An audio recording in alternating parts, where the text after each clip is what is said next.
Welcome back to another episode of Digital Voices with Bo Tiffany. We talk about what's on our hearts, what's on our minds. We interview interesting people and try to figure out how they got to be the way they are. What tools did they glean along their journey? What was their journey? Everybody has a story, and my job is to try to figure out a little bit about what my guests are. With that said, my guest today is Jock Brocas. Jock is a renowned spiritual teacher, paranormal researcher, medium, and he's authored several books on the paranormal, afterlife, and spirituality. It's with a humble amount of gratitude that I welcome Jock to my show today. And with that said, Jock, Merry Christmas and Happy New Year, and thanks for coming on Digital Voices. How are you today? Happy New Year and Merry Christmas to you as well. Thank you, Bo. Now, is your first name is Bo, so I can call you Bo and not Tiffany? Yes, correct. Excellent. Just want to get that right from the outset. Yeah. Glad to be on, Bo. Thank you for inviting me on your podcast. I'm looking forward to it. My pleasure. So let's just kind of dive into this. You have many years of experience within your field. You also author and publish a leading paranormal magazine as well. What's the name of that magazine? Paranormal Daily News. Paranormal Daily News. And how do we find which is an award-winning, that's an award-winning magazine. That's paranormaldailynews.com. Anybody can go there. And I also run a charity, a non-profit organization, and we have another magazine called The Other Side Press, which is more about grief in the afterlife. It's definitely a unique field. How did you find your way into demonology and into spirituality? Is this?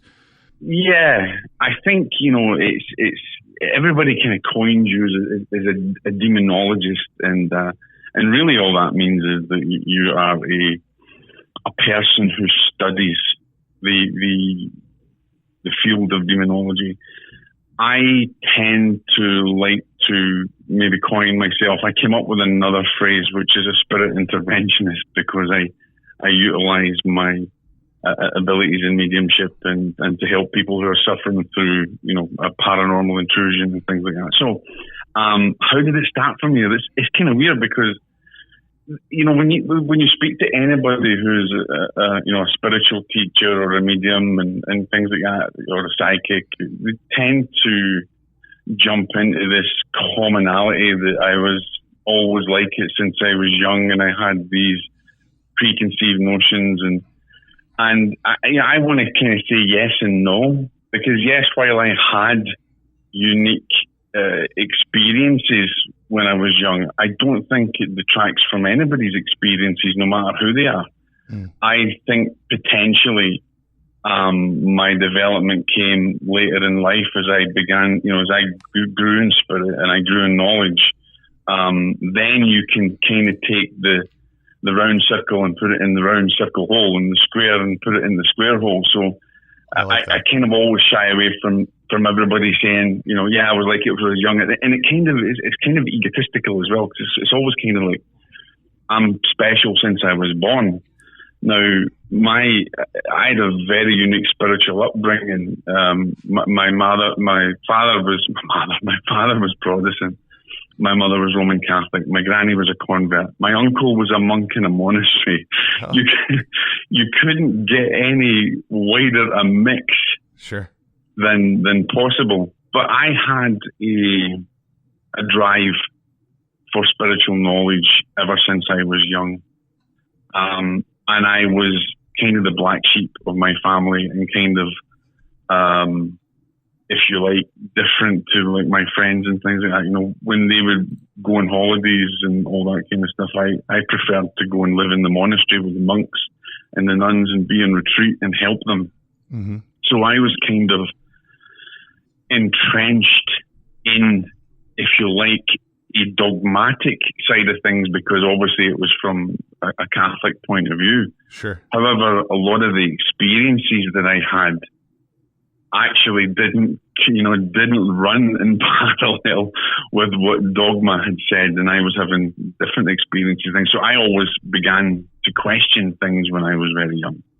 I think it makes me the questioner rather than the experiencer. Rather, the more that I questioned, the more I experienced. The more that I questioned, the deeper I would dive. And I think for a young man, at a very young age, I had an imbalanced approach to life, where everything to me was spirituality in some form or another.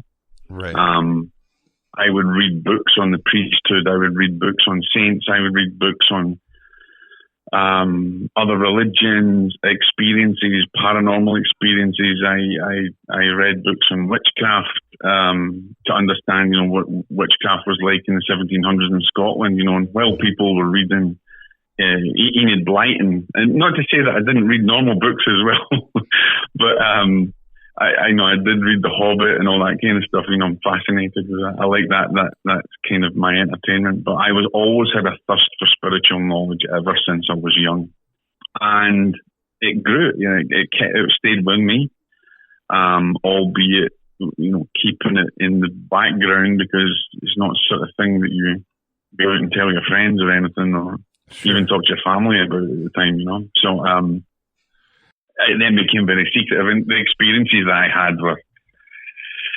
I kept that very quiet as well. But I remember, and this will kind of give you a good analogy. So when I was a bit older and I was wanting to give my life in service to the priesthood, I used to go on retreats, and then I started going into a youth vacations ministry and going on retreat with them.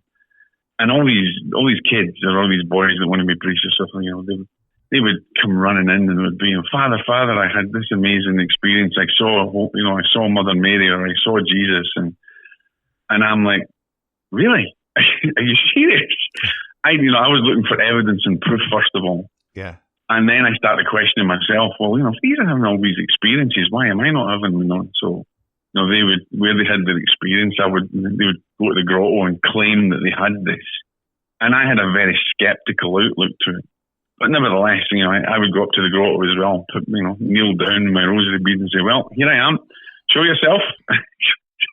Let me see some, and I never got nothing. So it kind of deepened my interest even more. And I kind of had my skeptical hat on then and looked even deeper onto things. For you, how has your knowledge, experience, and background, how do you look at the world? If we look through a Christian's eyes, we would see it through the lens of Christianity. No, actually, I don't look at it through any lens of any religion, because when I studied many different religions, you can see angels in Judaism, in Christianity, in Mormonism, in Hinduism, in Muslim. You can see, as you said, rightfully said, there's a commonality to every belief system, if you like. But I think what changes it is the perception, because this world is a world of perception. Mm-hmm. And I like to use a phrase with people that if you believe something, it means that you disbelieve it. Because if you know it to be true, you know it from a divine source, you know it from a divine point of view, mm-hmm. or a divine perception, if you like. In order to believe something, you're believing in another one's perception. You're believing in what was written, or you're believing in what a teacher said, or what maybe a teacher from back in the days in the old temples. You're believing in their interpretation of something. So I can give you a very simple analogy of how I look at the world. If I go outside and I see a beautiful tree, most people will look at the tree and they'll say, wow, that's a beautiful tree. When I look at the tree, I look at it and I see its history, and I see its life, and I see its seed. I go deeper into what I see, and I correlate that to divinity, to divine awareness, if you like. I try never to see anything on the surface. If I see a beautiful flower, people will say, that's a beautiful flower. But I go deeper into it. I see more. I see life. I see opportunity. I see truth in it. I see intelligent design. You can't look at a beautiful rose and say that in this mass chaotic universe, there was no intelligent design in that, intelligent wisdom in that design. So I tend to not look at anything. You took the blinders off by not fitting yourself into one set of beliefs, but you've opened yourself so that you look deeper. Absolutely. Yeah, I like that. And I think it's important, Bo. I think it's important to not look at anything on the surface, is to question and go deeper and deeper and deeper. Yeah. Well, in doing so, you find enlightenment. Yeah, absolutely. I would explain it to you, Bo, as something called claircognizant. Claircognizant is a spiritual ability. The way that I can explain it is that if you look back in scriptures in the Bible and you look at, where Jesus is saying certain statements, you know that it doesn't come from anything he learned. It comes from a deep knowing. He just knows the answer. He knows what to do. He knows the information. The knowing is beyond any perception within the material plane. So I think the knowing, that's claircognizance. It's knowing, it's without having a conscious experience of something coming into your mind, and it's knowing the deep wisdom from divine creation, from just having that knowing at the soul level. And that's the best way I could explain it. What kind of baby steps? What were the first kind of steps that got you into this field? Obviously, there was an interest, but you started out in the monastery. You were, exposed to that. What changed that made you open up, and then what were the first steps that got you into the field? It was kind of weird because I can't say like everybody else. Like I constantly, and I knew who I was, and I knew these experiences. I think we're all on a journey. No matter who we are in life, we are on this journey. Like a plan behind it. Right? And I believe in that 100%. Huh? Like there's a plan behind it. I said I believe in that 100%. Yeah, I think absolutely. I think there's a plan. Now, I had a very colourful life. I was in the military. I worked as a bodyguard as well. I did all sorts of different things. It was, and I remember I used to work as a bouncer on the door as well. And one of my friends, that I was very close with, and she said to me, I'm going to go and see this psychic. And this was I'd done my military careers and stuff, and I was living in the north of Scotland. I'm going to go and see this psychic and stuff. And I couldn't put a label on anything really to say that I was psychic or I was medium. You just have these experiences and you question things. But I remember that when I said, I'll take you up, our car was out or something like that, and I said, I'll take you up, let's go. And so her name was Alison, and we drove away up to the middle of these hills, and it was almost like a film. You drive up this very quiet up-track road, and there's a cemetery on the right side covered by trees, and then there's a little cottage, and it's like, oh my God, this is something out of film.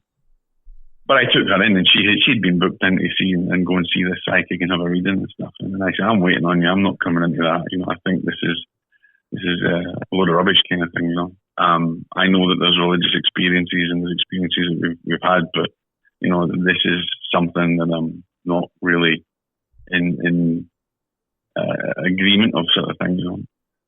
And she went in, she had a good experience, and she came out, and this old woman just looked at me and she says, right, you're next. I said, no, I'm not going in. She says, no, I need to speak to you.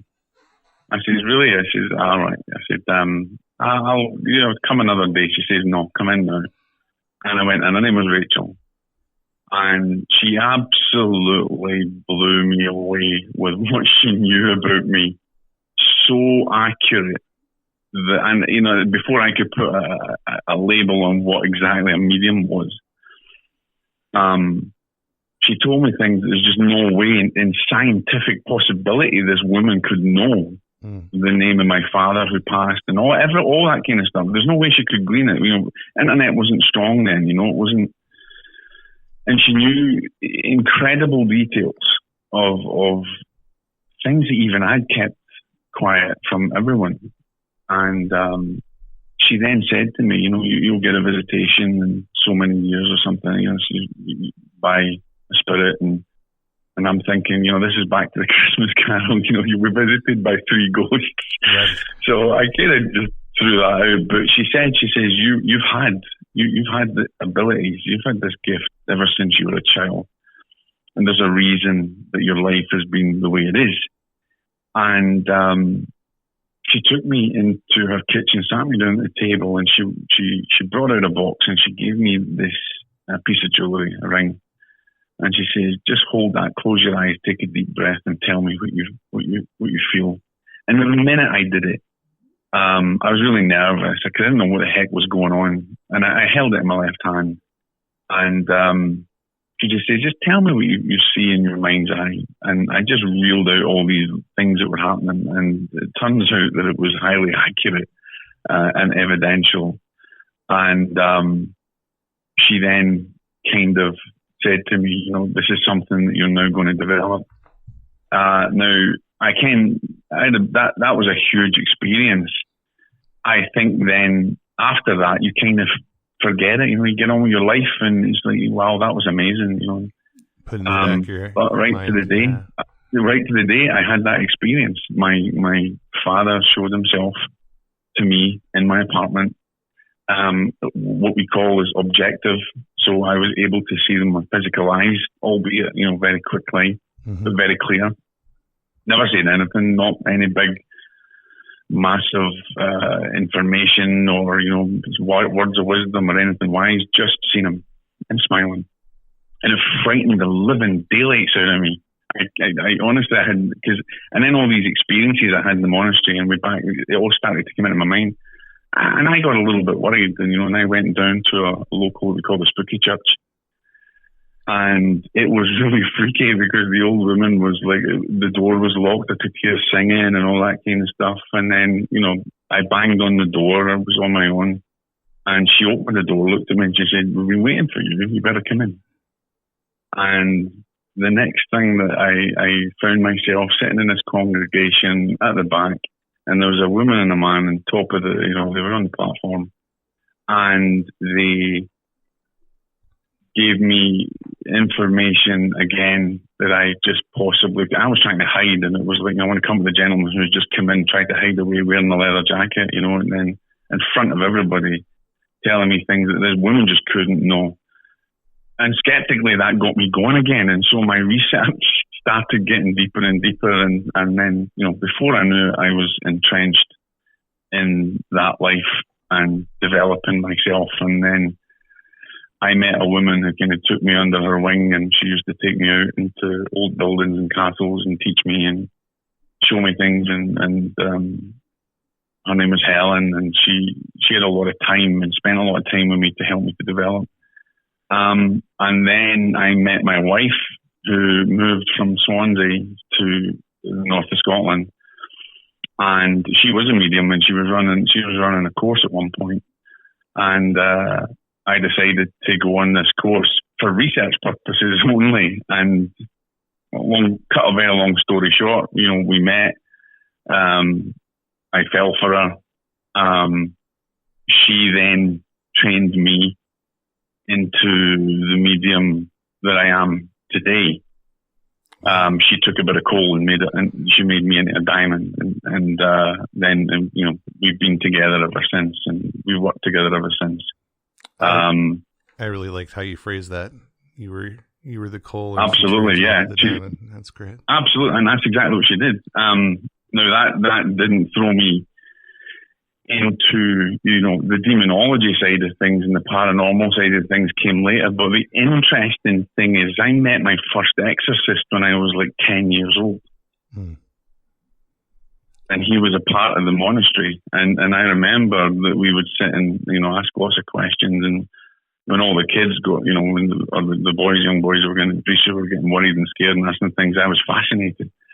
So instead of it kind of worrying me, it made me look into things even more. Like I said, I've always been a questioner, so I would question. Right. Until sometimes the priest would say, "Well, you're asking too much, right, and you shouldn't be doing this, because be aware that whatever we discuss is going to be known." And it carried on from there. I found then that I never seek to become anything knowledgeable in that field. But I guess you could say that the greatest analogy would be that if people were suffering through spiritual intrusion or suffering spiritually in any way, it kind of landed on my doorstep. Yeah. And not just from, people in the spiritualism or mediums or anything like that, but from all walks. I had from all over the world, people would contact me. Mm-hmm. And it found me, I never found it. And I should clarify for our listeners, so you're from Scotland, correct? Yes, I'm from Scotland. I'm a Scotsman. And I was brought over here to America. So the thing that I think that is a great point is that you have, Europe is thousands of years old, where America's, only been settled for a couple hundred years. The monasteries and the churches that you were probably at were much older than anything we have here in America. Those experiences, I feel like, are more, because I've traveled quite a bit internationally, and I've been to Cyprus and monasteries out there. There's just a energy that accumulates with time that I don't feel here in America for the historical sites that I've been to. But when I've traveled and I've been to some of these areas, especially in the monasteries of Cyprus, the energy that accumulates there is still permeable. You can still feel it. Sorry, it went really quiet. I couldn't quite get what you were saying. I got the last bit when you were traveling, and I heard about the monasteries and the energy. Yeah, it seems to the energy seems to accumulate in those spots, especially with people in worship and congregating in these monasteries and these churches. Over time, I feel like that energy, you can feel it. When I visited those places, it wasn't just the awe of the history. I physically felt an energy. Oh, absolutely. I remember, I just share this, a couple of things. I remember when I was working in security in the Middle East, and I went into a mosque to pray with the people that I was kind of looking after. And even though, people, the wars have been fought over religion for for forever, thousands of years. And one thing that I've said is that I never make a judgment on any particular belief or anybody's belief. So, if there's a synagogue and they ask me to go and pray with them, I'll go and do it. And if there's a mosque and they ask me to go and pray with them, I'll go and do it. And I've been in temples in Japan and Buddhist temples, and the experience, you're right, there's a lot of history, but there's an energy, there's a peacefulness about it, and it just, you can feel it when you're in there. And of course, if you're sensitive in any way, you're going to feel it a lot more than many other people, but you just feel this difference than anything else that's outside of it. How does that energy collect, and where is that energy coming from? Well, if you take, for instance, we know that energy scientifically, we know that energy is constant, can't be destroyed, but it can be manipulated. And when you have a pattern of energy that builds up in any one place with a similar vibration, so for instance, let's just take something maybe like, a Native American, a piece, where they're doing meditation, or they're doing one of their journeys, their spiritual journeys and things like that. When you have so many people doing that same thing in that same vibration, you're leaving that imprint there. And it's almost like the psychometry where I gave you the idea with the woman first gave me that ring. Mm-hmm. That psychometry, because the energy is imprinted into that inanimate object. So if it's been there and it's imprinted, and the people that are there of a similar vibration, and they're praying or they're chanting or they're doing anything like this, it is going to leave that imprint continually there. This is why when you go into a place, you can feel the change in the energy totally. Right. And it's also the same as when you meet someone. You know, you can instantly know whether the person's energy is low, negative, mm-hmm. or good, or they're spiritually, there's a look about them, there's an energy about them. They have built this up and developed this over a long period of time. That makes sense. When you start looking at like angels and demons and the Christianity aspect, there's so much more going on behind the scenes. As I looked up some of the stuff on demonology, you know, there's succubus and there's quite a few different entities that you guys have kind of identified. I guess, how do you look at the world? When I was growing up, it was just angels and demons, but now it seems to be there's a lot more out there. Yeah, I mean, we here's the thing: we give a label to something to understand it. It doesn't necessarily mean that it's right. So what I tend to do, and I've done this in a lot of shows and things I've been on, I'll explain it as an intelligent. It's a spirit with intelligence. It has an intelligence behind it. And so whether you call it a demon, whether you call it ghosts, whether you call it anything, whether you call it daimon, anything that has that spirit, you know, it's evolved more than we have. And it has a divine intelligence behind it that is intelligent form, that also is intelligent thought, there's intelligent choice, intelligent free will. So I like to kind of coin it as an intelligent spirit, or an intelligent force.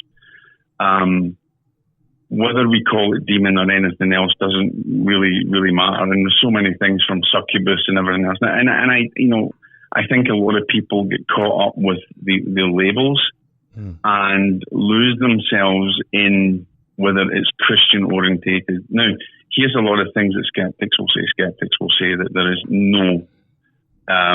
there has been never in history any example of a skeptic or a agnostic or a complete non-believer to be subjugated by a spiritual intelligence. Well, that's not true. It's just that they put the blinkers on and refuse to see it. There are examples of it.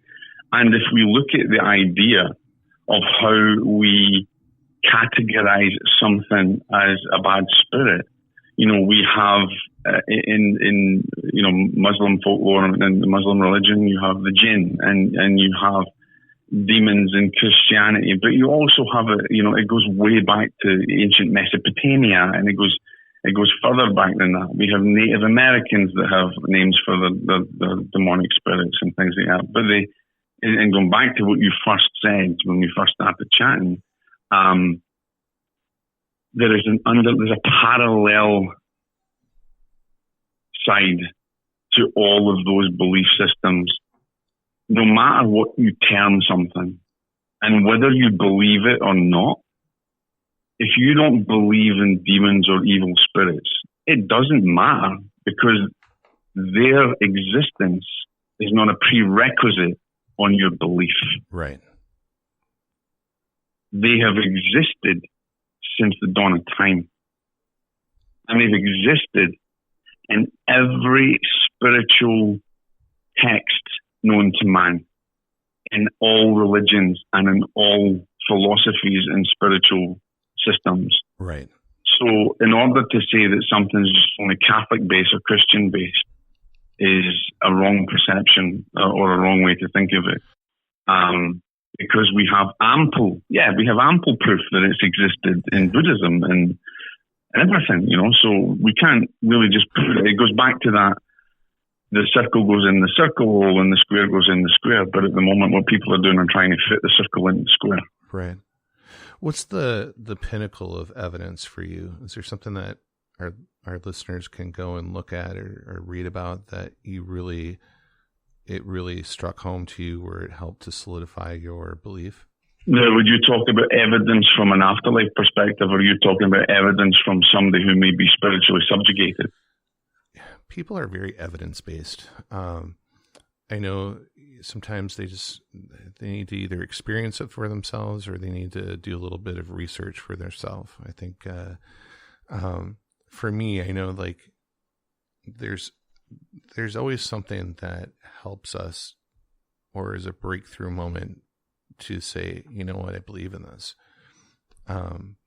When you started going through history and you saw the evidence that you were just talking about, that people say that there's not evidence, the non-believers, there's probably something that sticks in your mind that says, well, how do you explain this then? Or, what about this? What would this be to you? Like, what's that one thing that really comes to your mind and you're like, there's no way to explain that other than the way that I'm seeing this? I think for me, if we talk about it in terms of demonology or in terms of evil influence from an intelligence perspective, I'm a very scientifically minded person. And there's many cases back in history. I mean, you can look at Anna Eklund, and that name's obviously questionable, but you look at that case and there is evidence in there that was witnessed by scientific persons and even from law enforcement and police, the scientists that can't explain certain phenomena. We are very narrow-minded, even in the scientific community, to quickly reject the fact that something is out there that we can't understand. And I think the easiest way to kind of quantify it, just very simply, and I know that a lot of scientists would probably argue with me, but you can't see the air and it's not tangible for you to hold it in your hand. You can't perceive it with your physical eyes, but you know it exists and you accept it without question. Mm-hmm. Because it's what keeps you alive. And if we take the air away, we die. Right. It's not tangible. So why is it? And all I'll say is that a skeptical person is a person who hasn't had a real paranormal experience. Because once you've experienced something, it will change the way that you think or your outlook to the world. And many skeptics are afraid to look at things because it turns their world upside down. But I think for me, with the experiences that I have had, and I've had some negative experiences, as well as good experiences that go beyond the scientific explanation. And for me to then look at the historical aspect of this, of how this has existed and played throughout history, makes me realize that what we see is experienced within us. Because when we look at something, the image is immediately focused upon our retina and upon our fovea in the back of our eye, and we then perceive that image as it is in our mind, etc. So everything we experience in life is inside, which then kind of comes to the whole idea where Christ says all answers are within. But there comes a time when the phenomena that you witness and the phenomena that you see, it is unquantifiable against scientific inquiry. And a lot of times scientists will just say, well, we can't agree with this, but we can say that it warrants further investigation. That's just a cop-out. It's a cop-out of saying, well, yeah, we don't have a scientific basis for it, so we'll just say that it needs more investigation. And you're kind of caught up in that circle. And again, I think a lot of scientists will label something based on their perception and refuse to accept a possibility or another explanation that is out with the realms of their material or systemized belief or perception. So with the things that I've witnessed in terms of even afterlife evidence and cases that I've been on and phenomena that I've witnessed, that is the massive turning point. There is no way that that really you could say that there's a normal explanation for this, because no matter what scientist gives me a normal explanation for, I can thwart it with a spiritual possibility. Mm-hmm. They're very small-minded if they can't open their eyes up to what may be out there. At the end of the day, they say the UFOs didn't exist, and now you've had the American government and even the British government have said no. There's things that we have experienced that's just was under lock and key. Right. So it's very, very small-minded for us to just throw something outside. But there has to be a level of evidence. I'm all about the evidence, because anybody can turn around and say, here's a mediumship evidence, or here's an evidence of a lot of paranormal cases that I've been involved in, 99% of them or 95% of them, there's nothing paranormal there. It's actually in the mind of the individual, or it's just, something that can be explained away by science. Mm-hmm. It's very few and far between where there is actually real phenomena. Sure. So is there a good versus evil when it comes to spirits? Is it a mix? Oh, absolutely. Well, let me explain this. You go out for a jog, or you go out for a walk and you fall and you hurt your knee. How do you feel? It hurts. Okay, but how do you? What is giving you that awareness? The pain receptors in my knee and the nerves bringing it to my brain. So you're feeling pain. So okay, so now you're looking at you're looking at it from the material world point of view. You can feel it from your nerves and everything else. But the reality is, and it's very simplified here, Bo, is that you only know pain because you understand health. You only know light because you understand and you can perceive that. If there was no opposites, if there was no yin and yang, if there was no good and evil, there would be a constant state of grace, in which case there would be no change. Therefore, you wouldn't know that as pain. You wouldn't know it as light. There has to be a polar opposite in order for us to grow and to understand. So it's like a catch-22. Evil is really bad and it hurts and it destroys things.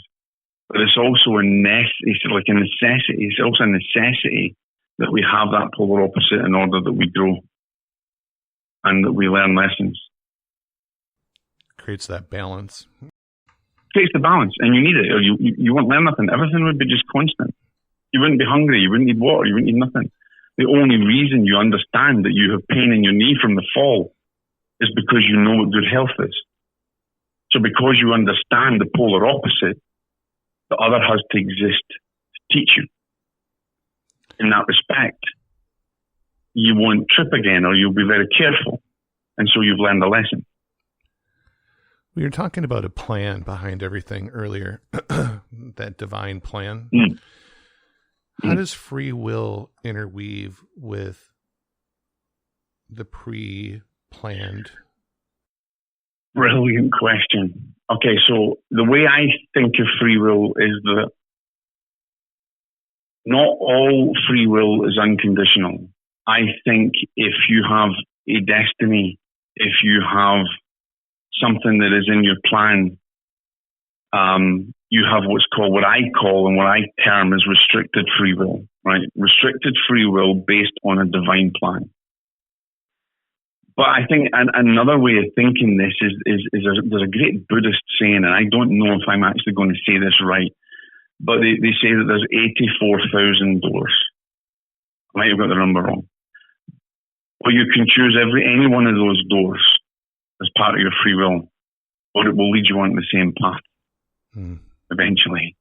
So we have people that may have a destiny, or people have to do things, because this is how sometimes there's the big argument whether psychics can predict the future. The way that you can predict anything is because it's really written in stone.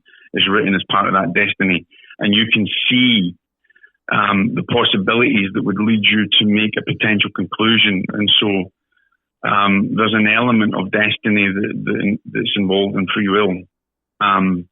but you still have the same choice. And of course, if you make that wrong choice, divine law will pull you back in. So if you make a wrong choice, you're going to have karmic law that will come into play.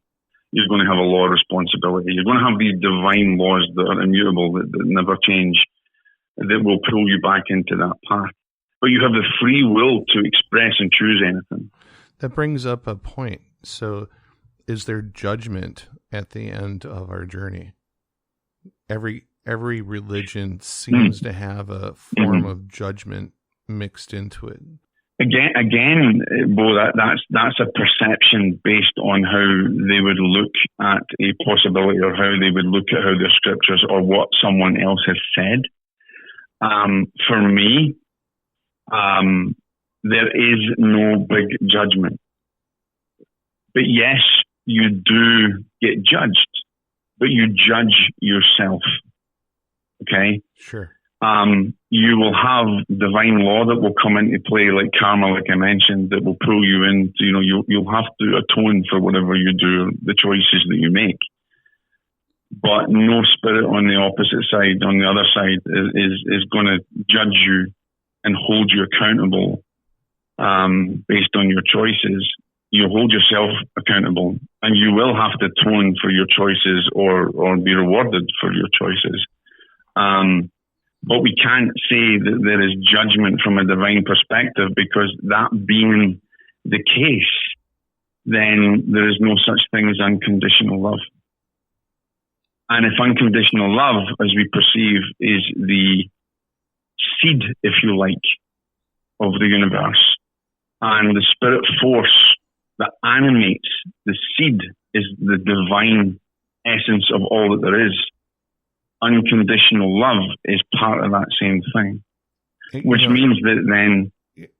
Let me just say one thing real quick. You nailed on the head what I've always found an issue, which is a paradox. How can you have judgment if you have divine love? Because it contradicts. So I'm happy that you just raised that point, because that's one thing that's always bothered me. Like, how can you have that if you have, unconditional love? How can you be judged by someone that's unconditional? It never hit home for me. So I'm happy to hear you say that. I didn't mean to interrupt. Absolutely. And thanks for that, Bo. And I think what it is, to explain how you judge yourself, if you make the wrong choices and it affects other people, it is not the Great Spirit, it is not God or whatever you believe in that judges you. It is divine law in operation, in perfect operation. And I think what I can maybe do for your listeners, I write for a magazine called New Dawn, and it's a great magazine, and I write kind of complex articles based on spirituality and divine law and things, and I have an article that I think would be fantastic for your listeners, and when we're finished, I'm going to set you up with that, and you can link it somewhere or whatever for them, because it goes right into that description. That's great. That art, and it will explain things with easy analogies on how to do it. And it really is divine law that will come into operation, and divine law will make you judge yourself, or it will come into operation and it will make that check and balances. But unconditional love is unconditional love. It is the animation of the spirit in action. It is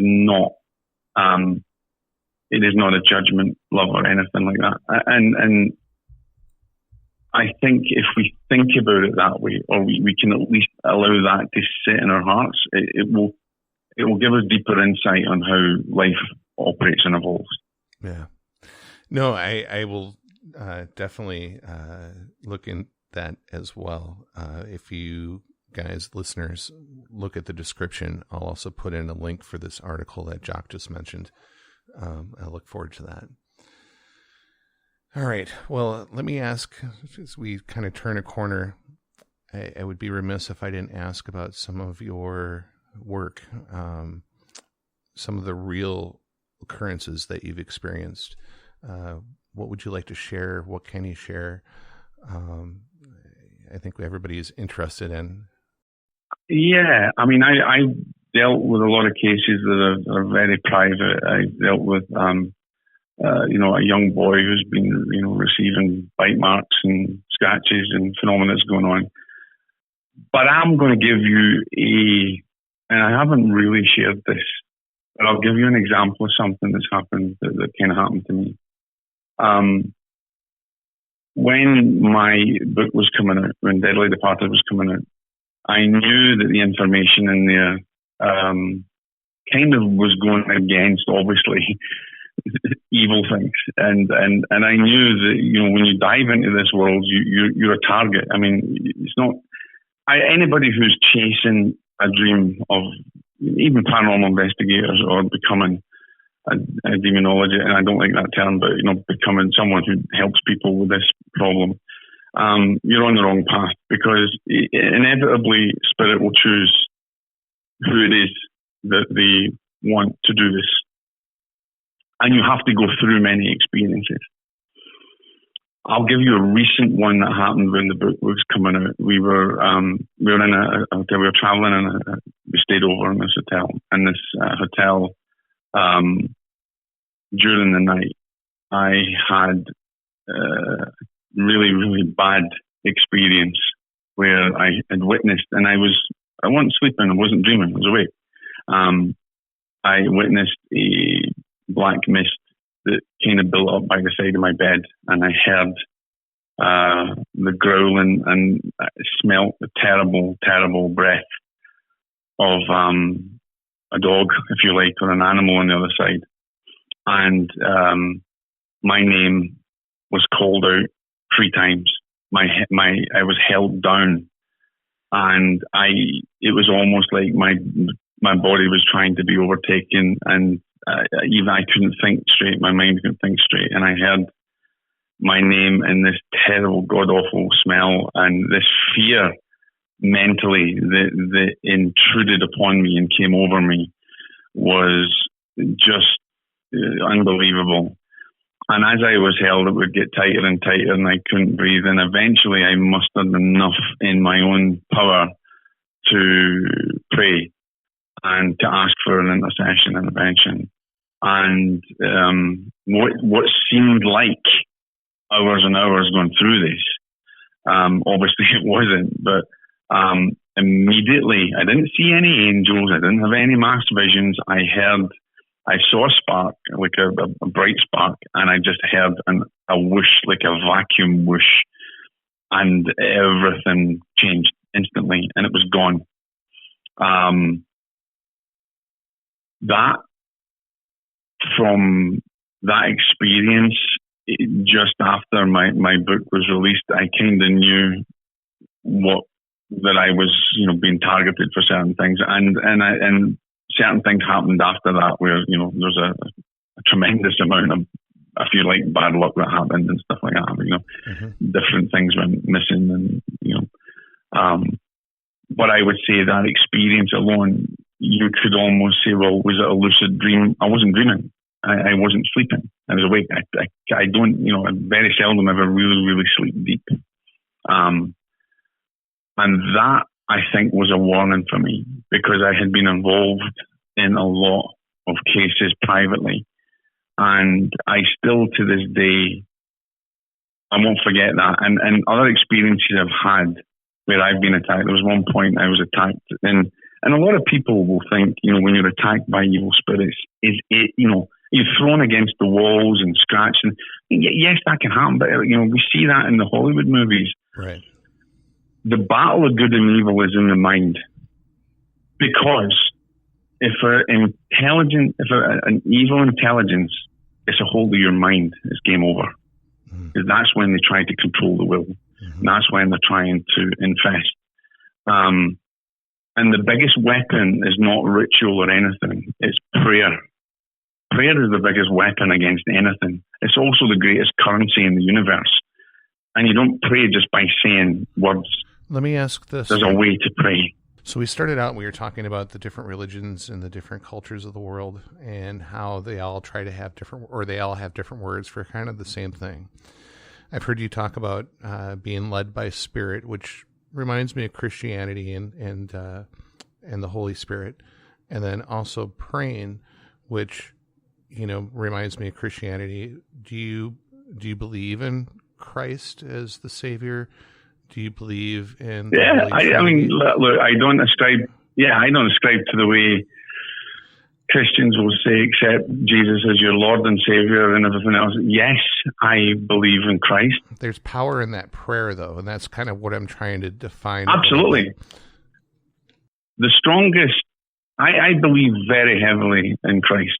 And I believe, and other avatars of his nature. I mean, you have in India, we have Paramahansa Yogananda, who was very Christ-like and had similar qualities, and you had many, we have Buddha, who also displayed those qualities. Right. Christ obviously is,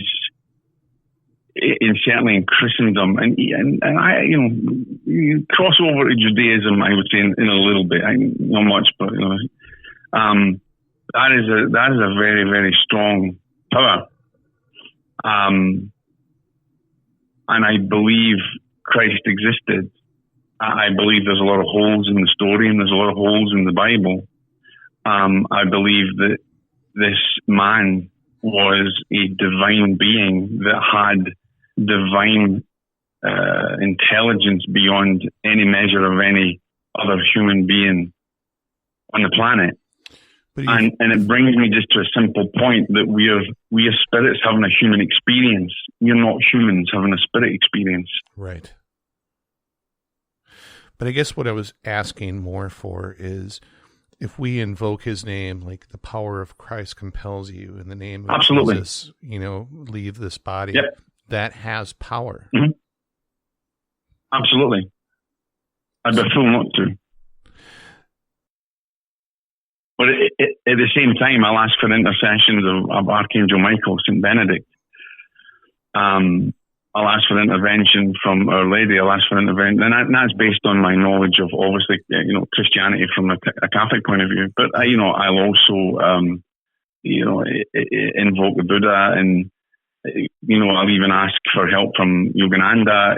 It's okay. Whatever suits at the time. But I will always invoke the power of Christ consciousness for everything. Now, the spirit that you talked about, is it the Holy Spirit or is it a different type of spirit? It's exactly the same. You call it Holy Spirit. American Indians call it the Great Spirit.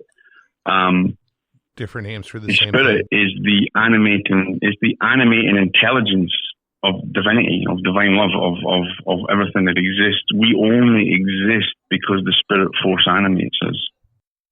It is all the same. You can label it what you want. The spirit guides us too, right? The spirit guides, we've labeled, spirit guides it can be one of two things. It can be a higher evolved being who is assigned to work with you. Or, of course, it would be a being that has walked upon the earth, that has crossed over and is now in service and becomes a guide. The fact that we call them spirit guides, we could easily just call them guides. They're still animated by the same spirit force. It doesn't mean that they're just wholly that spirit or that Holy Spirit, and that's who they are. But the same animating force that animates them animates you and I. It's just that we have given it, we understand it by its label to give us some comprehension of them. Because you wouldn't necessarily say, old Jimmy watches over me. When you don't understand that, who's old Jimmy? Old Jimmy could be an evil spirit, it could be one of them, but you'll say, look, I have a spirit guide, and the spirit guide is this or this, or I've made that connection. And one of the things, anybody who's interested in spirit guides and even the dangers of guides, go onto my YouTube channel, Jock Brocas Evidential Medium. I'll send you a link to it, because I have like 84 different lessons on mediumship, spirituality, demonology, the afterlife, and spirit guides. And one of the biggest videos that I think that I've had a great deal of discussion is one that I made on fake spirit guides and how you can be duped by spirit guides. So it doesn't matter what we name them. They're still part of that great animating force. My whole life I've been brought up to believe in heaven, and it's either heaven or hell, and there's a judgment, At the end of the day, it sounds like, or when our spirit leaves the body, that we then we become part of the spirit world, and we're either guides or we can become a various purposeful spirits in the afterlife. Is that right? Or is there a heaven? How does that work out? I can explain that by a simple statement that Jesus Christ made, that said, Jesus Christ said in the New Testament, there are many mansions in my Father's home,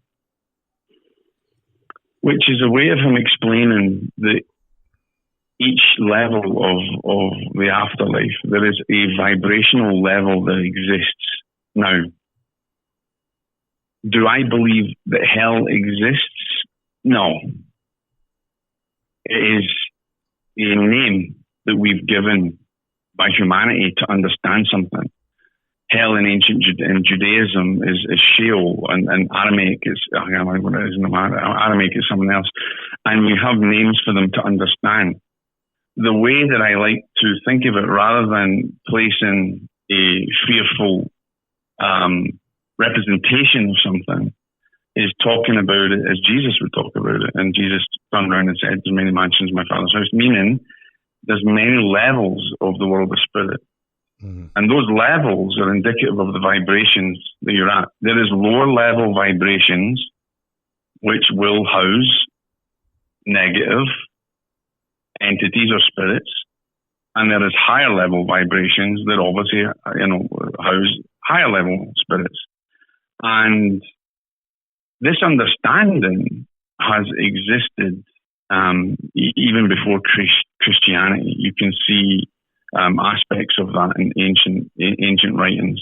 Mm. How you vibrate in your life dictates the level that you will go to. And of course, something that is relatively evil in terms of what we understand as evil, or a bad person, may decide to, remain grounded within the earth plane, or they will go to the vibrational level that they match. And that brings me back to the reality of divine law, because they're not being judged by anything. Their vibration has matched them to where they've gone. If you vibrate at an evil level, you're going to go to an evil level. You're going to go to a lower level. Gotcha. Is there a consciousness to the vibration? Is there a consciousness on the other side? Yeah. So like when we pass, is that what you're asking? Yeah. Is there a consciousness tied to our vibration? Oh yeah, absolutely. Because conscious expression on the other side is the same here. There is still an element of will over there, and a free will, and making choices. And you have there is conscious thought over there. Obviously, we don't have voice boxes, and we don't speak like that. Mm-hmm. But there is consciousness on the other side, of course. Such a fascinating topic. I want to thank you for coming on. I would like to talk again in the future, but I want to actually read some of your material and look at some of the lessons that you have, and come back a little bit armed, if you will, rather than as new to this topic as I have been. It's something that, especially the older I get, my mind starts, we all want to know what happens, who we are, why we're here, what happens when we die, those big questions. And the more I learn, the more I know I don't know, which is, isn't that the way it goes? And I find this interesting because what it does is it ties a lot of things that I do know a little bit about together in a way that makes sense to me, and it's comprehensible. Well, I'm glad that can, that's helped, and hopefully it'll help many others. The one thing that I would kind of leave for everyone is to understand that we live in a life of perception. And if you believe in something, you just believe it. But to know something is divine. Right. And your life is all about awareness. When you become more aware of who you are, more aware of you as the spirit and not as the human, then the possibilities in your life are endless. Well said. It has been a pleasure, Jock. I can't thank you enough for coming on. I definitely would like to talk with you again in the future. I'd like to have you send me the links for everything that we had talked about so that I can put those in the description and make sure that all of the material that you have available is accessible to our listeners. And I'm sure everybody listening wants to thank you as well if they could. So thank you very, very much for your time today.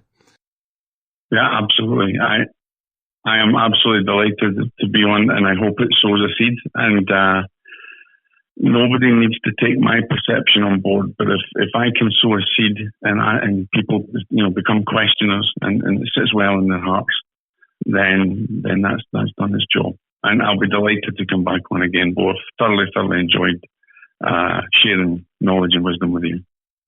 And before we go, one thing I'd say to your listeners, unlike a lot of other people or other spiritual teachers, I'm very open. And whilst I have social media and I'm kind of all over the place and things, you can find my information easy. If you have a deep burning question and you want a personal private answer from me, then connect with me on my Instagram at Spiritual Medium and message me, because I might not get back to you instantly, but I help more people with their deep questions that want private answers, and I'm happy to do it. Just have a little patience. I don't often answer messages on other social media channels. That's the only channel that I have a direct response. And if it warrants an audio response or a video response, then I'll do it. My aim is to serve and to help you. So don't be shy about asking questions. Well, thank you. I really appreciate you, Jock, and I wish you a really great new year. 2021 has got to be better than 2020, I'm hoping. Absolutely. And you have a blessed time, and I hope that you grow in spirit 2021 and move forward and touch many other people's hearts as you're doing now.